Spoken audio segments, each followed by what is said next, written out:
সবাই সুযোগ পাবে। এদিকে সাইডে চলে যান, রথের চাকার কাছে যারা দায়িত্বে রয়েছে ওদের সরিয়ে দিন, সরিয়ে দিন। এখান থেকে সবাই ঘাটা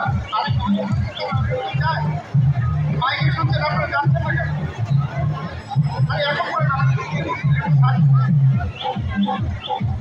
আমি বারবার আপনাদের মাইকে বলছি, আপনারা কেন শুনছেন না?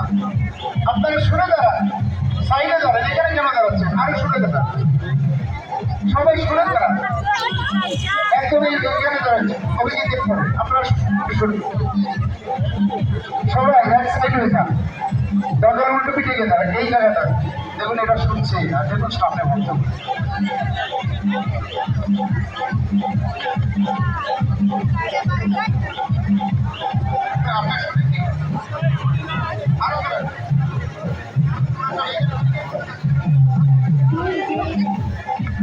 রথের চাকার কাছে নিয়ে আসছে কেন? এটাকে দূরে সরা, যারা দায়িত্ব আছে এখানে করতে হবে, কারণ কোনো রথের কাছে কেউ থাকবে না।